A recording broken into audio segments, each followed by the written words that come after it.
See, a rat is a rat. We already know the niggas names, dog. But we gotta start naming these niggas that be hanging with them. Feel me? Let's go. Running with a rat. Y'all niggas ninja turtles. Fucking with a rat. Y'all ninja turtles. Running with a rat. Y'all niggas ninja turtles. Fucking with a rat. Y'all ninja turtles. I think it's snitching season. These niggas live up in the precinct. They ain't snitching for no reason. That's how these niggas get early release me. He jumped the body by the deacon. I followed him. He thought I didn't see it. He said he didn't do it. Don't believe him. I even took pictures here. Keep them. I also got his address. So niggas, you can go and get him. I know I said that that's my whole man, but really I don't fuck with him. Let's say if I told them this, they gon' let him go. You ain't gotta go through this. All I gotta do is talk. All I gotta do is tell them what I know. I know the bros still gon' support me, so I'ma take a stand, nigga. Here I go. Nigga, here I go. Running with a rat. Y'all niggas ninja turtles. Fucking with a rat. Y'all ninja turtles. Running with a rat. Y'all niggas ninja turtles. Fucking with a rat. Y'all ninja turtles. It was him and him. Matter of fact, and him too. His brother and sister was there. Matter of fact, her friend too. So sorry, I just wanna be a free man. I just want a future like as if I'm free band. I ain't let nobody stop my plan. Fuck niggas, they ain't gotta shake my hand. I'ma be free if I put him in the can. He bust 2 shots when he put up in the van. That's about around the same time that I ran. About as fast as I can. Cause I don't owe nobody shit. That's my way to get out of it. Glad I know a lot of shit. But nigga, you a bitch. Running with a rat. Y'all niggas ninja turtles. Fucking with a rat. Y'all running with a rat. Y'all niggas ninja turtles. Fucking with a rat. Y'all ninja turtles. Yo, dog, yo, I could have sworn I saw you the other day, my nigga. You feel what I'm trying to say?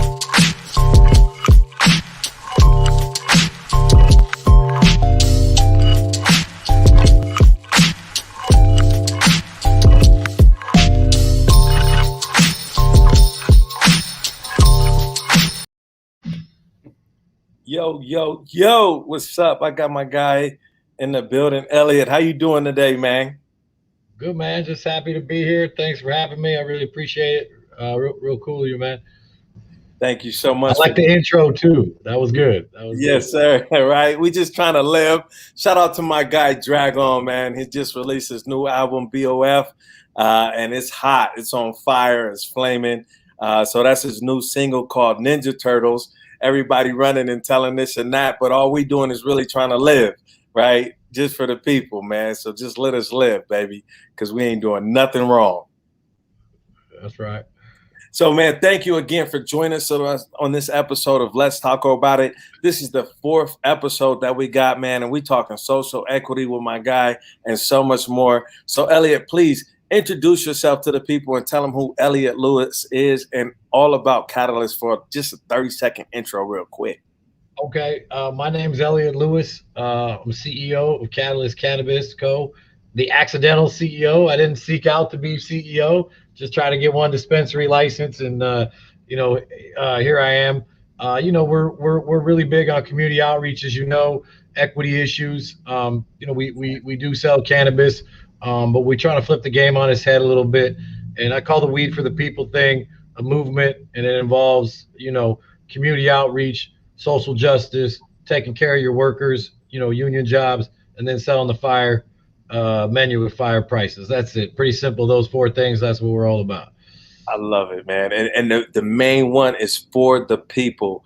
And again, your social equity that you've done. I want to thank you for your sponsorship of our hunger relief program.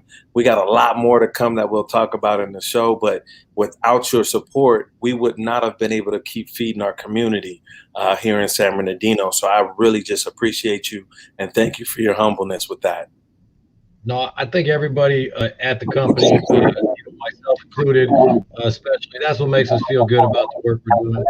And without that, like, there really is no meaning to doing the whole thing. So we appreciate partners like you that are really out there hustling and making it happen and making the dollar stretch far and really helping the community. So we want to thank you for being such a good partner.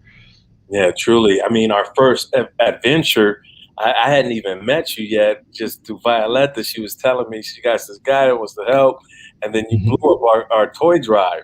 And so Right. here I'm thinking, I'm used to just like one city, at least, one town, the Inland Empire, Deuel County, Riverside, San Bernardino County, and you literally took us to Fresno. We did Vegas. We hit, oh my God, my guy Vaughn went up to another city, Seattle, Washington as well. And with your support, we were able to bless so many families. And then once you jumped on, it forced others to get on board. Samsung got on board. T-Mobile then backed us in and did a whole bunch of other stuff. And we blessed a lot of kids. So thank you for that, because I haven't got to thank you as well for that Christmas. You guys doing the hard work. We're just doing a little bit. You guys are really the foot soldiers. We throw down when we can. We like to show up and raise what I call the Catalyst Army. But you guys are doing the hard work. So I appreciate the kind words, but the credit really goes to you and your organization. Thank you, man. So speaking on that Catalyst Cares, right? When did you come up with the idea? What was the thought pattern behind it? Well, so we had been kind of hitting the weed for the people mantra, and we were already big into labor and big into the social justice. So I think Violetta invented the Catalyst Cares page idea, but then that just gave us a place to put all our stuff that was purely community outreach. And that way, people that maybe weren't comfortable with the cannabis conversation, we could keep it strictly in our outreach. So we were kind of going through the motions, doing the best we could. Then when we brought Violetta on board, she helped us make really good connections with you guys and stuff, put a lot of our thoughts into actions and our intentions. And we've been building her department. She just came in real happy. She's got 2 new hires. So now that department's up to 4. I always tell people that ask, we don't have nobody in the marketing department.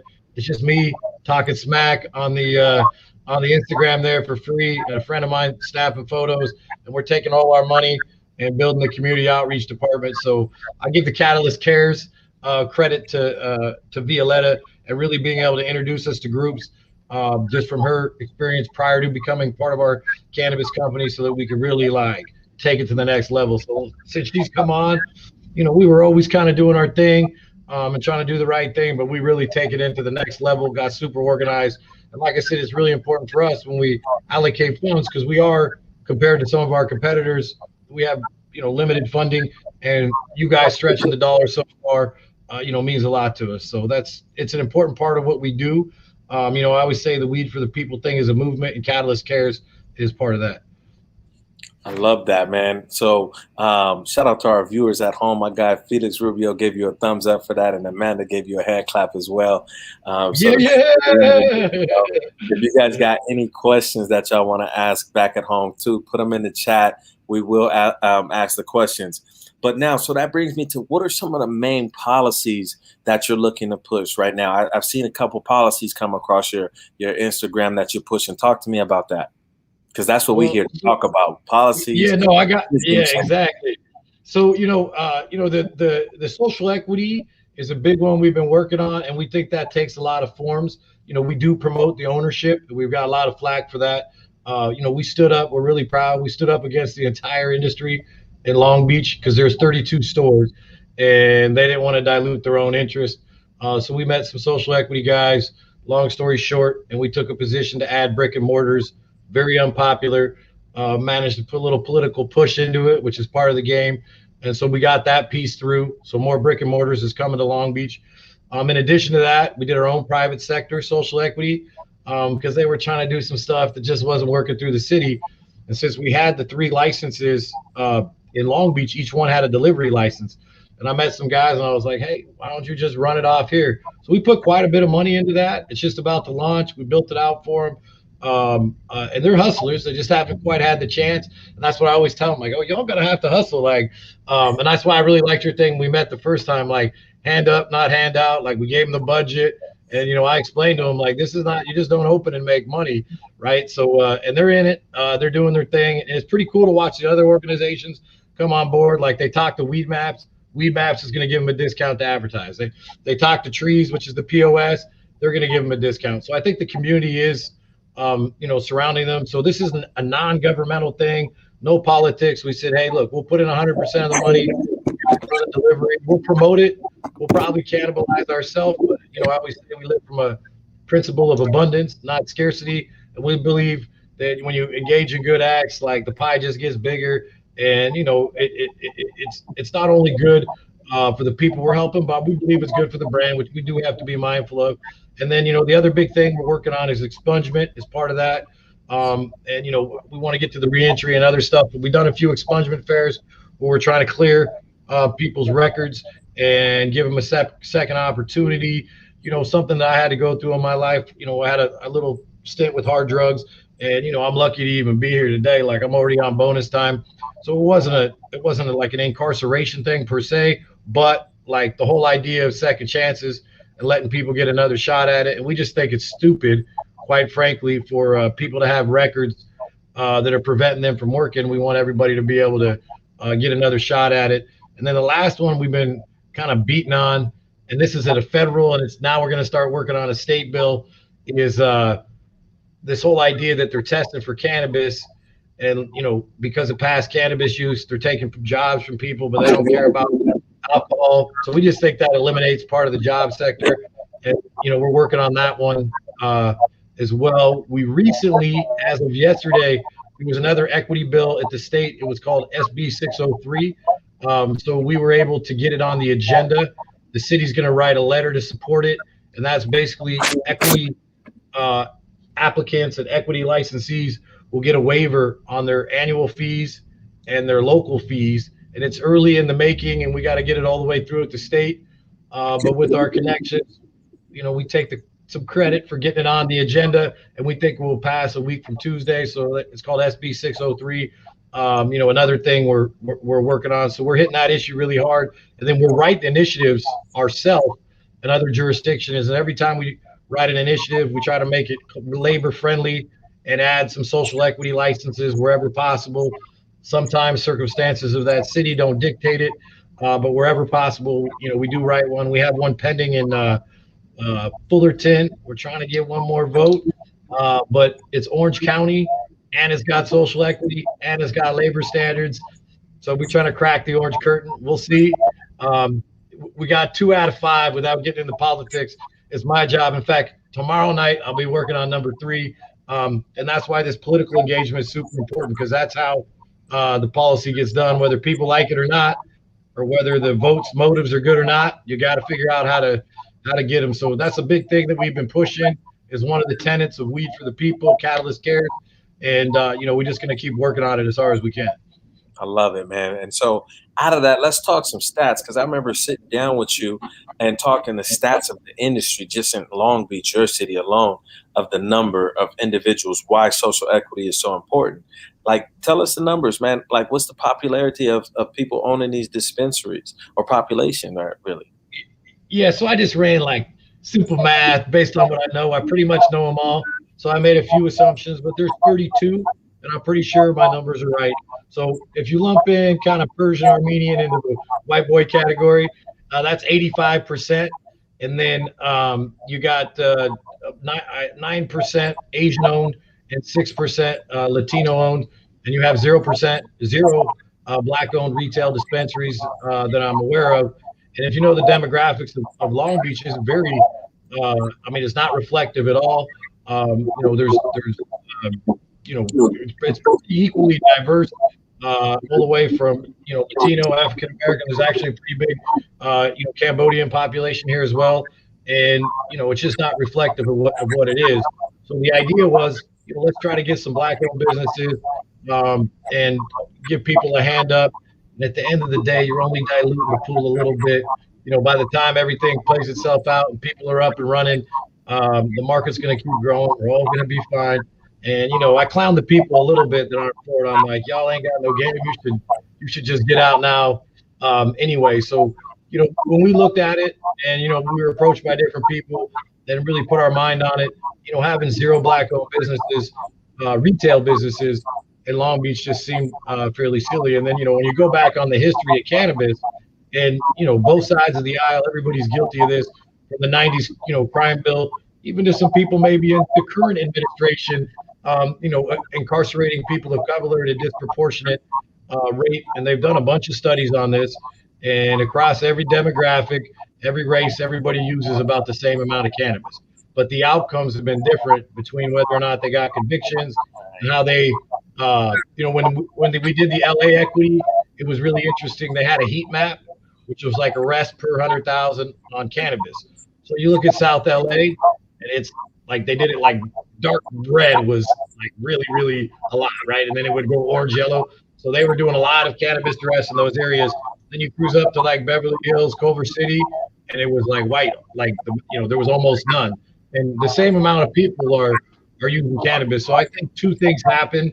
I mean, among many others, unconscious bias, whatever. But I think number one, the kid from Beverly Hills that gets caught with an 8, that has a different like bias to the police versus, maybe somebody, a person of color, going back 10, 20, even 5 years, how they deal with it there on the spot, and whether or not that person gets arrested and taken to jail and handcuffed or let go and their parents get called. And then the criminal justice system itself, favors people with means, and they're usually able to plead it out or get it off their record, versus getting the conviction. So I think especially in cannabis, because of the history, it just seems kind of ridiculous, when communities of color were so disproportionately impacted, and now that it's becoming legal, and it's, and look, I acknowledge it's a privilege in my life that I'm open-minded to the idea. I mean, just because I work hard and all that doesn't mean that I didn't have,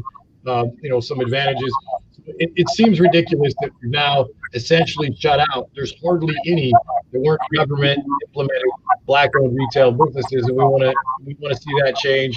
And if give every people of color across the board, anybody who's economically disadvantaged, the opportunity to be able to participate in the industry, especially considering the history of broke up families, fathers got incarcerated.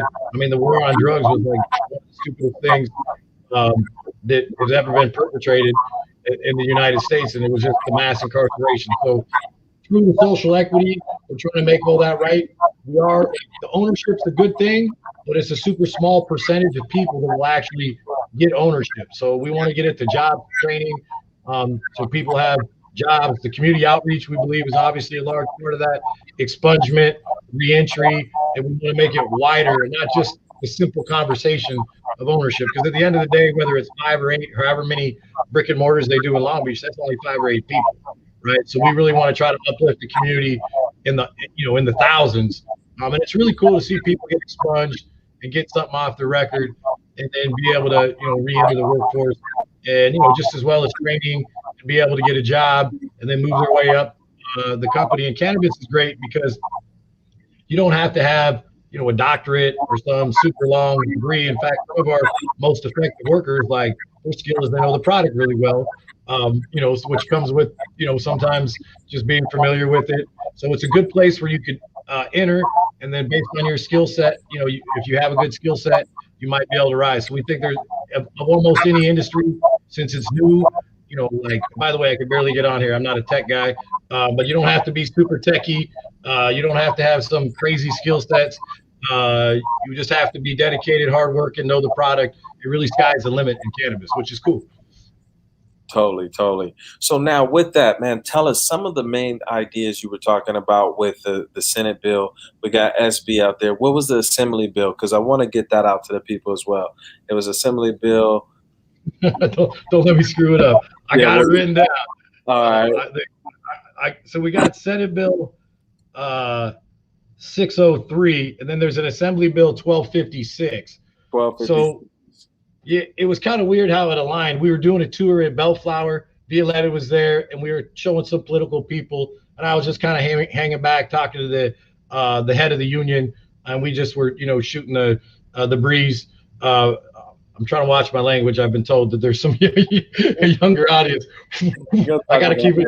I'm working on it. So we were just shooting the breeze in the back, and he brought up about labor losing jobs, and it kind of was on my mind like that's pretty stupid. And then when I saw the Biden administration firing people over it, and we think adults using cannabis, and look, do it in moderation, but it's like having a drink or whatever. It shouldn't limit your job, your job opportunities. So that's AB 1256. That's something we're about to get behind here in short order. We want to just kind of do one at a time. SB 603 is a big one that we just kind of hammered in Long Beach here. Hopefully within a week, will be passed, agendized. It's just a letter of support. But when the state sees letters of support from Long Beach, a good associate of mine, good friend, he's working on a letter from LA, and then hopefully the cities with equity get it on there. There's another bill, 398. It's a little early. I think it's also a Senate bill that we're going to get behind. We'll see how effective it is, but it gives the smaller cities an opportunity to open up for for cannabis as well, and hopefully some of them take that opportunity, because still 80% of the state, 75%, whatever a lot, is operating under bans. We'd like to see just about everybody come online here. So those are the big ones. We're pretty proud of ourselves getting that SB 603. They do the agendas a week before. So late last night, somebody texted me the agenda item. So you'll probably hear me bragging about it tomorrow on Instagram a little bit. But it's still a long ways to go. And my understanding is that the first committee is easy, and I'm not a state expert. I think Violetta is going to help work it through there with some people that she knows. But it's the budget committee. That's where it might get bogged down. So we got to get through that, and then hopefully we can get an up and down vote. But getting these letters of support and just showing that we're always pushing for equity, whatever that means. And this is a way, where social equity businesses, especially if they're in high annual like fees and high state fees, depending on their volume, that there's not the same barriers of entry. So it seems like an easy one. We'll see where it goes. Obviously, when you're getting stuff done at the state, it's a lot harder. Here in Long Beach, there's 9 council people. I just got to be able to count to 5. The hard part's usually getting it on the agenda and having somebody take it up. So I'm really happy with the 3 people that co-sponsored it, and I have a good feeling that it will pass. But that's just a letter, so we can send it to the state, and then the real, battle begins. And that's the beautiful part. And that's kind of why we started Let's Talk About It. We wanted to go into our community, see what were the pressing issues, talk about them, and then see what policies we could introduce to the community to change those issues. Because only to change things, you have to address them head on. And some of it won't change, but at least you address the issue and you tried to bring that change about. So I commend you for that, man. Well, thanks. We do our best to push it. And look, sometimes politics is a little bit of blood sport. And that's, why I really respect everything that, Violetta is doing on the community outreach, but she also understands the political game and how it works, right? And if you go back in history, a lot of the big pieces of legislation, there was always some political, horse trading or whatever you want to say, or just strategy that went into it. I mean, just to give you a little bit about the social equity, I'm probably saying too much, but I don't care. That's just what I say. So it was buried, with their objective, the trade organization, and some people on council I won't mention, was to bury it in the in the committee, right? And then that way they didn't have to take a stand against the issue, because they didn't want to be publicly against it. They want to pretend to be for it because they know it's the right thing to do, but they didn't want to go against their own self-interest. So in this case, the people you thought might have been the ones that would bring it didn't actually bring it. So anyway, I kind of pointed people in the right direction that were working on it, where to go.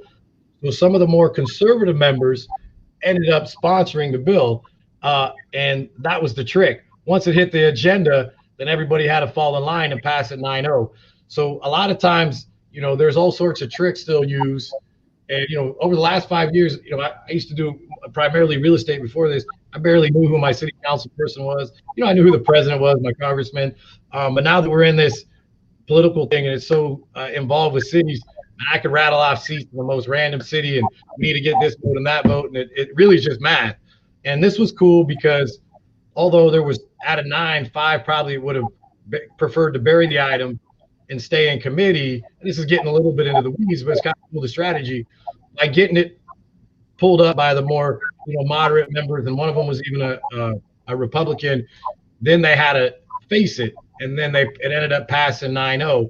But really the struggle there was getting it to the agenda. But we were able to get a 9-0 vote by just getting 2 members to bring it to the floor. So there's always some political pieces that need to put together, but we're really proud of being the wind at the back of some of the groups that we're working on that and kind of pointing them in the right direction and giving them the strategy they knew actually how to get it done. Because you could have all the greatest intentions in the world, but if there's not political action behind it, and whether you like it or not, and whether you like your politicians or not, and look, a good chunk of them are narcissistic and can't be trusted and whatever. There's good ones out there, but that's just part of the game, and you got to understand the strategy behind it. Otherwise, you'll never effectuate change. You'll be talking about it and pointing fingers, which doesn't do anybody any good. Truly. So with that being said, man, an individual coming and thinking that they want to get into this industry, what's some advice you would give them?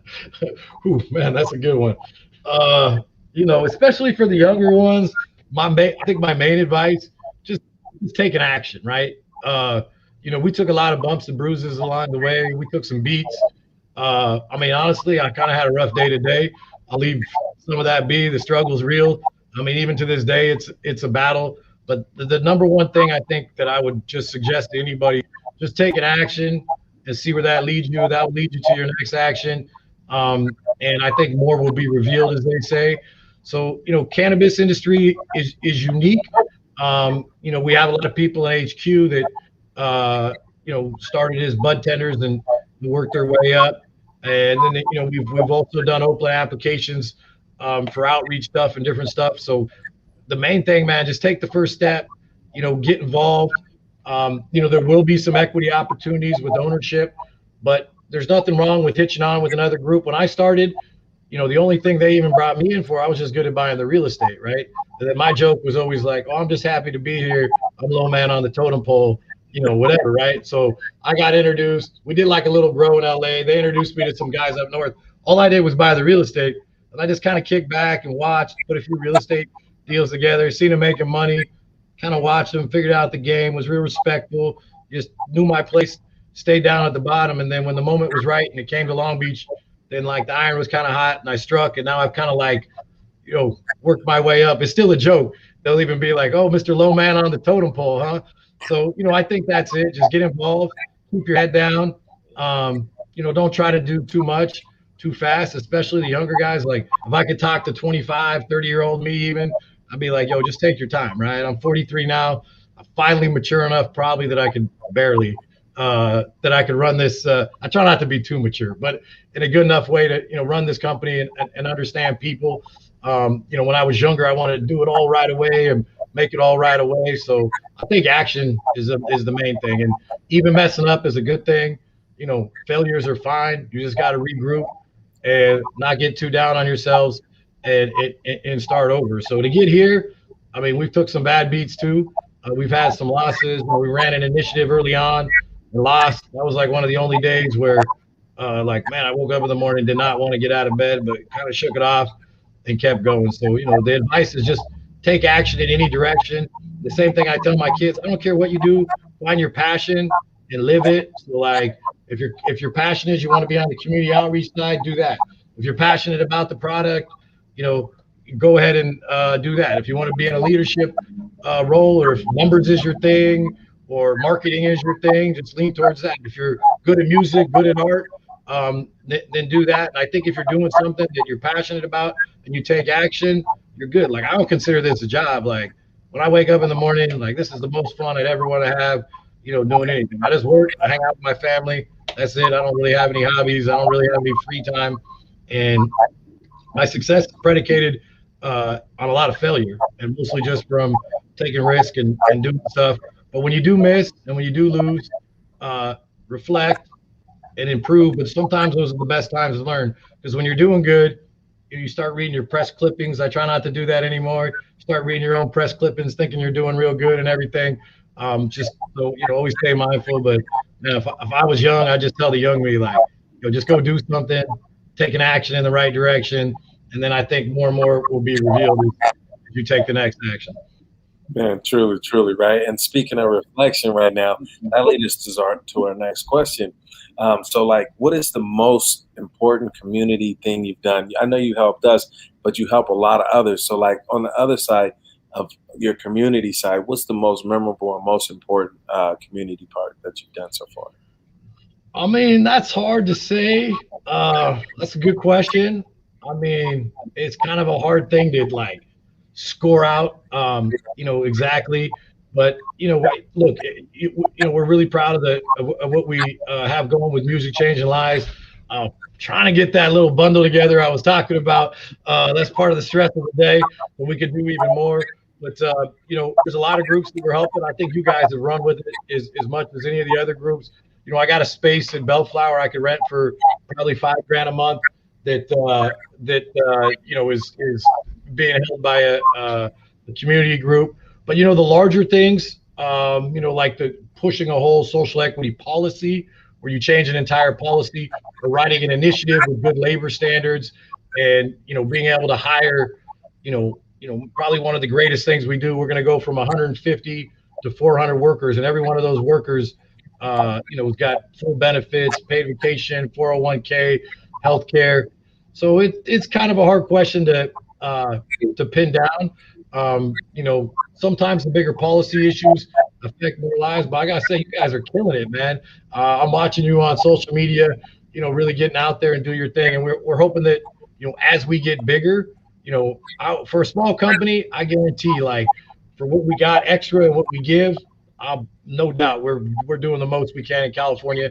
The same with our workers. I always say we pay them not what we have to, but we can, and that's something to live by. Obviously, we got to make a little profit, show a little ROI, to the investors. But even things just as simple as having 400 good jobs where your workers know that you got their backs and they're taken care of, and they have upward mobility in the company is pretty cool. And seeing a couple guys that I know started as bud tenders, that are regional manager and purchaser, I mean, that's really good, feeling. And they've been riding since day one. And honestly, those are the most ride or die people that we got in this, sometimes in the organization, because they had to come all the way up, from the bottom to the top. So that is our, real joy. Picking out one is kind of a tough question, but I think sometimes the policy issues, if we could get them through, especially the equity thing. I mean, so now it's back to committee, so the real fun starts, but they're going to add the brick and mortar.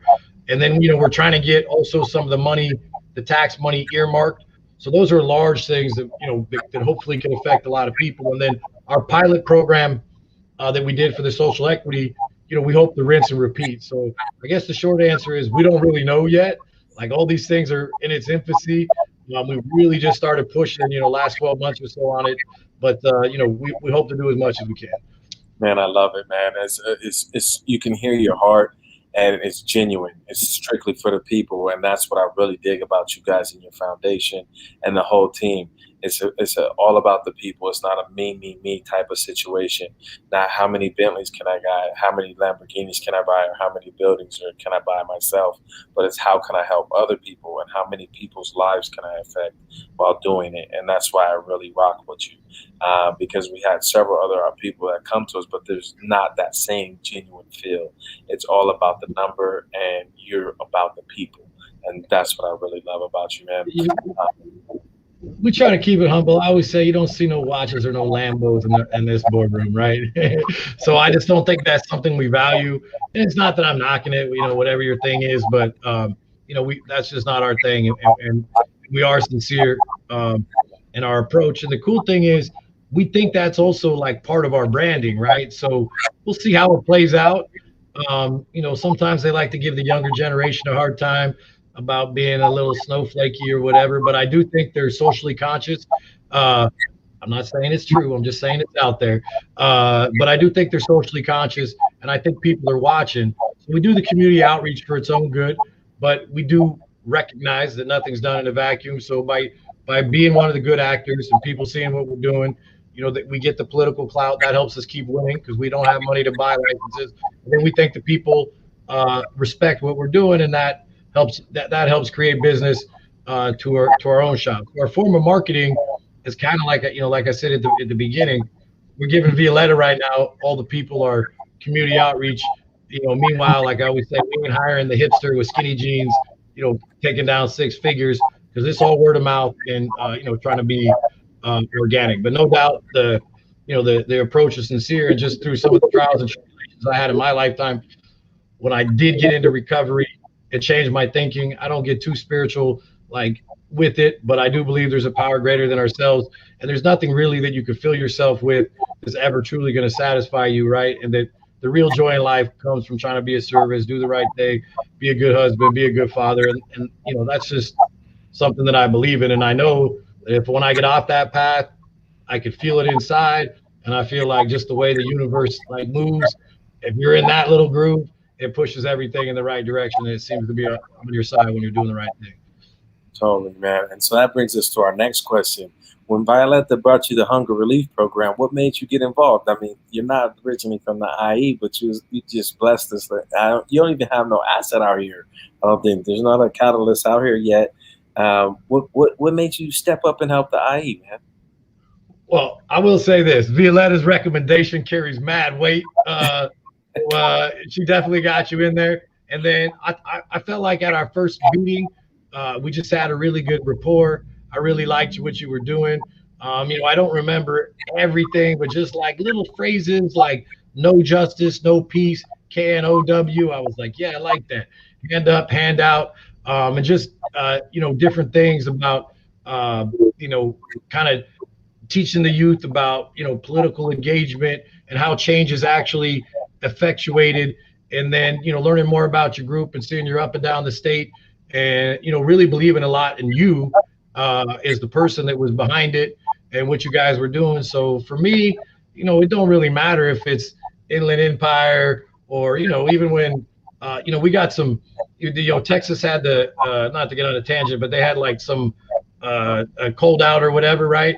So we did a Texas Tuesday special, and we had people from California, a couple, trolls, talking trash, why are you helping Texas? And I was like, what do you mean? They're just people, right? So, I don't get too into the geography. I know you guys are working hard on it. I really liked what you were, promoting as far as kind of how, I think we had similar philosophies on how it would, how it would work. And, sometimes people, I'll say I want to get a good ROI on community outreach. And people are like, what do you mean? It's nonprofit. But, as somebody who's given time or energy or effort, you want to see it optimized and maximized. And then the more and more I'm watching you, we really are, I'm really seeing the results. And like I said, as we grow, hopefully at the end of this summer, we'll be from 5 stores to 10 stores and so on.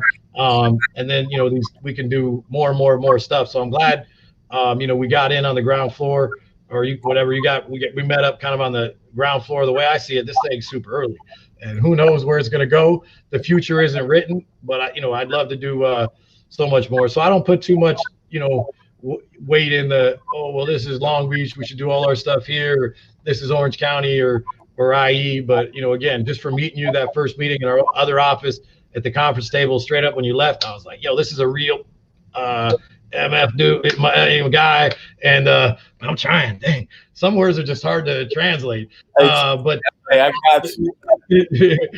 But and then again, like I said, the Violetta thing, and then I'm watching you, so it's important for us that we do put our dollars to work and put our manpower to work. It's important. And look, Violetta's introduced us to great people in Oxnard, great people in Fresno, and when I walk out of those meetings, I just feel like, damn, man, these guys are really doing it. They're not just out there just to get a quick little picture, put it up on Instagram. They're doing the work, really changing lives, and that's super important to us. Totally, and even more genuine, it brought me back to the Christmas toy drive. My guy Conrad, I had him working in Fresno doing it, And then he lost his spot and had to go find a community center to do it. And Violetta was trying to pair me with the guys that he met. And we just were so busy getting all the toys delivered and everything. I didn't even have time to really even understand what we were doing, the dynamics, right? And our people connected way in Fresno, helping each other. And at the end of the drive, were sending me the pictures, and I was like, hold up, that's Violetta's people. And I was showing Violetta, and it just made me break down and cry. No, it's cool. I love when the universe sets up like that. And when we did a couple of tours that day and met some people in Fresno to start our community outreach. And we went to one facility, and the guy's like, "Oh, I'm trying to do a music room in the back." And then bang, Violetta's like, "Oh, you got to meet my guy, Josiah, Music Changing Lives. You guys would hit it off." So she was, always making the connection too between groups. And I think that's a good thing. And you see it happening, not just in the outreach, but even in the politics and everybody that tries to be on the right side of the coin and is working hard in the right direction. We could all start pulling on the rope the same way. It really helps. So right when we saw the music room, we were like, oh, she was like, oh, it's ready. Come on in. So, and I love that. I feel like that has happened a lot to us lately. And, like I said, I don't understand it. I don't know what it is. I just kind of believe there's something out there. But when that pieces start to get pushed together in this way, it seems to be a little more than a coincidence. And that just makes me feel we're doing the right thing. We're on the right path. And the most beautiful part about it is effortless. I was telling my guy, it happened about last year when the pandemic hit. I said, this new wave, we're going to be in this formula where wherever success is, it has to happen in an effortless manner. Like no more forcing things to happen, or just forging it. Of course, we're going to go at things and demand that change is made, but I'm not going to force myself or force anyone to believe in my ideals or anything of that nature. We're just going to effortlessly move and work. And like you said, show up, do the work, be prepared, and watch what the universe brings us. And that's been happening for us. And so, yeah, that's a true statement. And that brings us to our next question. We got our urban garden project come up. Talk to us about your thoughts and how you guys at Catalyst want to get involved there. Well, so, by the way, my wife and her best friend, they got some landscaping game. So, she loves to do the landscaping. It's like the thing. She locks down the property, on the landscaping on all the properties. But, I did go around and speak with some people that were local there that are dispensary owners. It was like, yo, man, there's this thing going on. You don't want to be left out. I could probably, and that's when I circled back with you. I was like, hey, man, can I say I can put their name up in the park? So, everybody likes a little bit of credit. So we got a couple guys that are going to throw down. Obviously, we'll throw down. And then, there's some more groups probably that I could reach out to and talk to. And I think the local groups that are there, they also want to do stuff. We're fine for the most part. There's some people just going through the motions. But I do think as a general thing, cannabis industry is generous, especially in comparison to other industries. So we were lucky enough to know some people in the industry, and they knew where the location was, and they were local. So we got a few little, really pretty sizable, I'll say, a few starting donations or at least commitments for donations when it's ready to go, and we'll keep building off of that, and just kind of getting back into the inertia of action. As you guys do more stuff, then we get the park, and the park gets up. People see it even being partially built, and that leads to more people wanting to get involved. And we'll see. So we tapped a couple connections out there. I strong-armed them in a nice way a little bit, and I think we got a decent start. I know it's a pretty high ticket, but I feel comfortable that we'll be able to get a good smack of money. And it's nice that we're also able to get other groups that are doing it, and so they're watching what we're doing, and they see we're putting in work.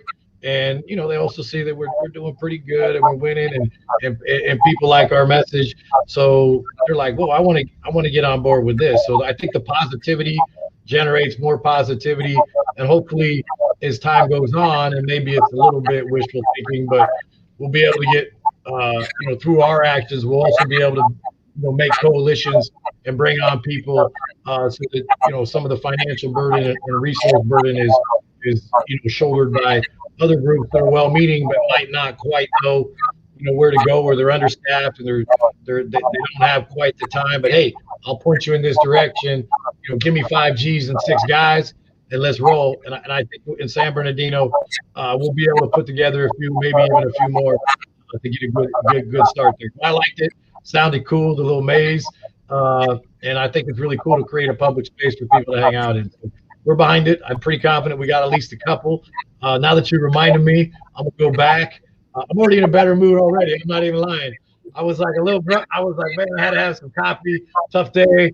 Now just talking about the outreach for like 50 minutes, almost 45, 50 minutes, I'm already feeling a little better. So it is a real thing. Like, it's literally transforming my mood.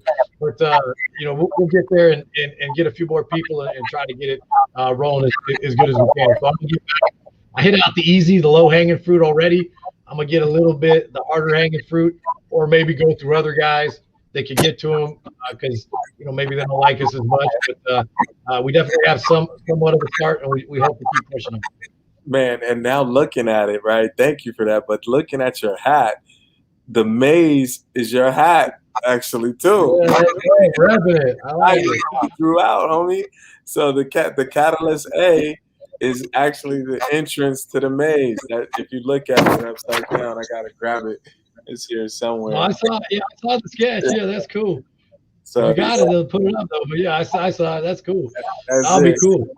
I'll claim it, man. We'll get my man to get a drone over there and be like, "Oh, it's the Delta." I love it, and I thank you for that. So that brings me to the next question, man. Moving forward, what's the future for Catalyst Cares? I just think it's endless. I don't know, endless, but I really think we're just scratching the surface.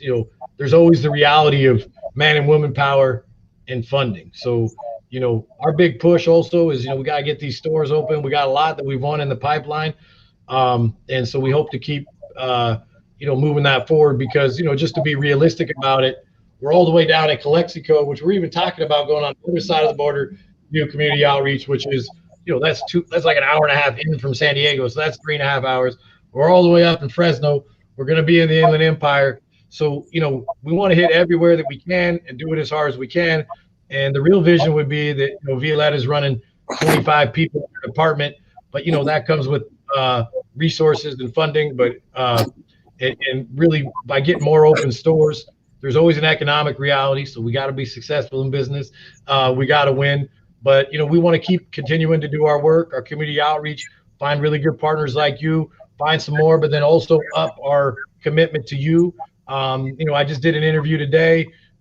As everybody comes in and gets interviewed, I give them the whole Catalyst Army speech. You're going to have to volunteer. So we want to get a lot of our own people to volunteer. We should be up to, 400 workers. And we're just allocating our resources that we do have, for that department. So, hopefully it gets, super big. It's going to be a slow grind. It's not going to happen overnight. But each store that we open turns a liability into a cash flow asset. And then we want to, put those resources towards that. And then look, we just barely started a pilot program for social equity. If that works, we want to recreate it up and down the state. We fought for brick and mortar in Long Beach. It looks like it's going to happen against the entire industry that now hates our guts for doing it. There's a few nice side texts, but nobody come out for it, publicly yet. We want to effectuate not only local political change, but change in the state. And then I think on top of that, we're writing our own initiatives so we can write a lot of this stuff in. And then a lot of the community outreach, has to do with being good partners like yourself, because we can't be everywhere at every moment at every time. And I like to go. My wife likes to go. Violetta likes to go. All our top executives, Damien, you always see him there. So like as much as we can go. But at some point, you can't cover the whole state in a week. So we'll need surrogates. So that comes with resources. But I really think sky's the limit. Violetta's got a whole whiteboard in there. She's got it, sketched out. Mine's more like scattered thoughts in my brain. But I think sky's the limit on it. And as we grow, I think that grows.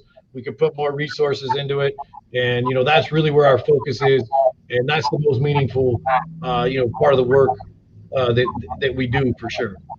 Totally, man. I'm claiming it now. California, here we come. It's going to be Coming for it. coming for y'all, bringing change to your community. And I got to shout out the things that we didn't talk about, right? So we got Michoacan. We did the art project, thanks to you.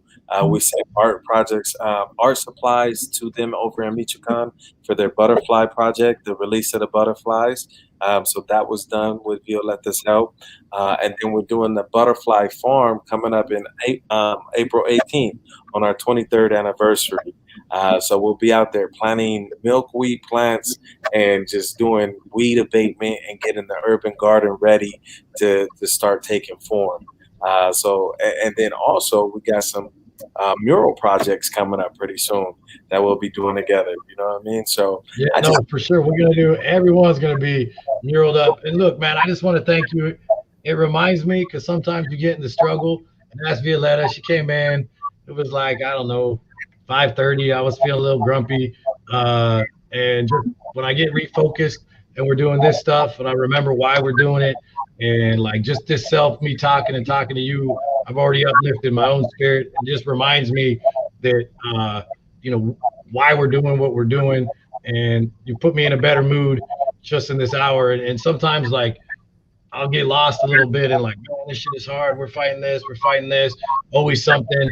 And then it's like this, when you focus it and you're able to put your energy in this place and you realize we're actually doing a lot of good stuff, it uplifts just the mood and gives you like, I'm gonna wake up tomorrow, I'm gonna be a little bit stronger. I'm gonna have my fists up and be ready to go in a better way. So it's super meaningful to do this stuff. I was kind of thinking like, oh man, I got to get my head screwed on straight. Here we go. But halfway through, or even sooner, I'm already feeling good. And then it just reminds me, oh yeah, this is the shit. This is why we're doing it. Okay, here we go. And it gives me that strength, that we need to just keep struggling with everything that we got going.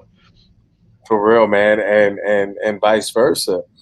Just being around individuals like yourself and bouncing ideas with you and being able to have your support and mentorship, it keeps us going.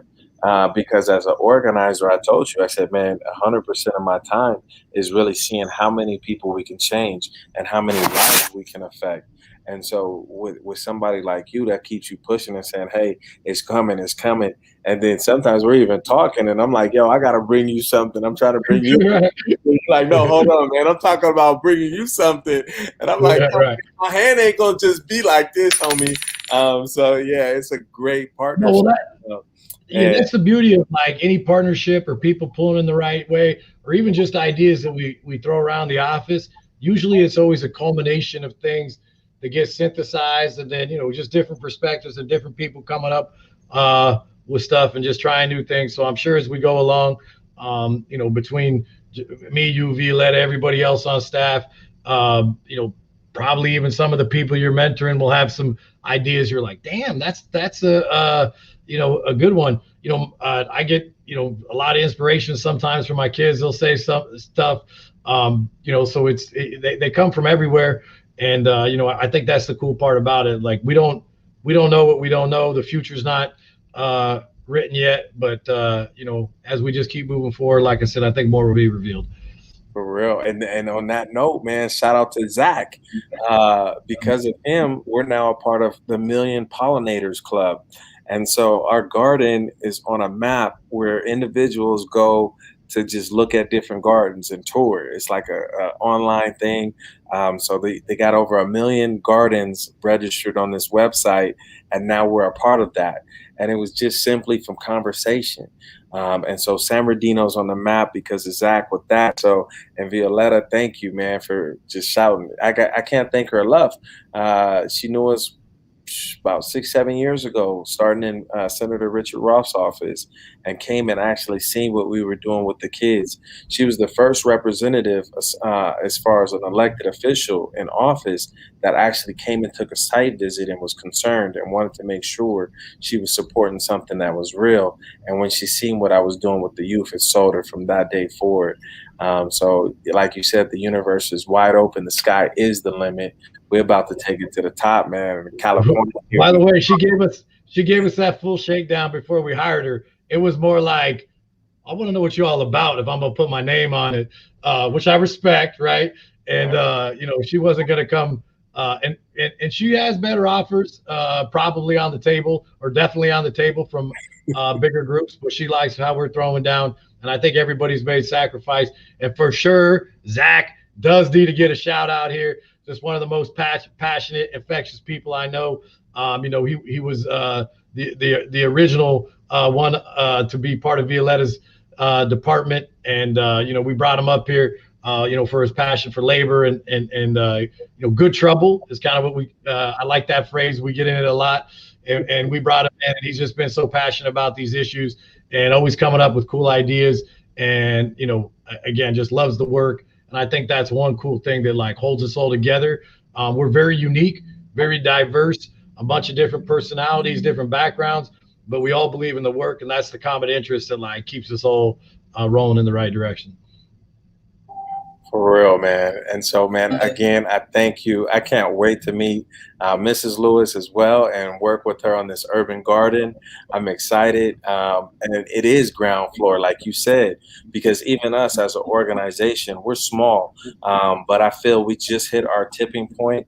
We're celebrating our 23rd year of being in business and serving our community. But it's like you said, if I could talk to myself 25 years ago, I tell the kids just small actions, small steps, and take it back a little bit. I did the big flashy cars, the jewelry, all that thing, but now I'm investing in what matters: property, real estate, changing policy, changing laws. And so I'm glad to be at this tipping point with you to see how far we both can grow, because we both have great ideals. And it was just an honor to talk about it with you on Let's Taco About It tonight, because we covered some big things. Remember, folks at home, SB 398, ASB 1256, and SB 603. Those are the main policies we want you focused on, and paying attention and telling your elected officials to get involved to bring fair, just social equity in our community, because it's needed. It's needed. And that's Needed. It's long overdue. I do think at least there's been the realization. I mean, if you go back to the 90s and and look, there's still some of that still hanging around a little bit, but I do think the speaking of tipping points, I do think that the vast majority of people have been enlightened that this war on drugs didn't work. And I think everybody, or the strong majority of people, are looking for ways to change it. So the trick is, what is the best change, and how does it affect the most lives, and what policy is going to be the most effective that's actually going to uplift the community the most? And I think different things are being tried, and we have some of our own ideas, but figuring it out exactly what that is to optimize policy is a fun thing. And then you got to get the politicians to come along, because at the end of the day, they vote, and they're the ones that represent us, and without their votes, nothing happens. So that's just the reality of it, and why the political game is so important. You could have all the intentions and good heart in the world, but when you talk big policy, you got to get politicians to vote and believe in what you're saying. Straight up, straight up. And so with that being said, we at the end of our show. I want to shout out Lily's Taco 92 for supporting your boy. Y'all had some bomb fish tacos. Who's your favorite taco spot out there in the LBC, man? Chronic Taco is a good one. Sanchez, what's it called? The one down there? I can't even think of the name. Taco Sanchez or something. I wish I could get it right. It's on Anaheim. What's the name? I can't think of it. I want to say Sanchez. I'm screwing it up, but I know where it is, and it's good. But well, we're gonna go have tacos there. I'll kill some tacos.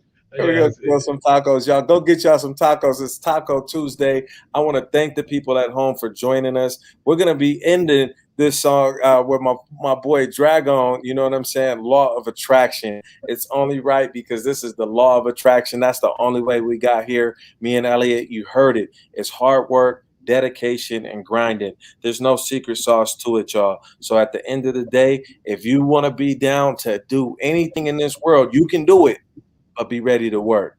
We're going to give you a hand up, not a handout, and we're going to give you the support. But again, be ready to work. I love y'all. Stay true. Catch us here in 2 weeks. Let's talk about it. Elliot, thank you so much, brother. And I'll see you on the back. I love it.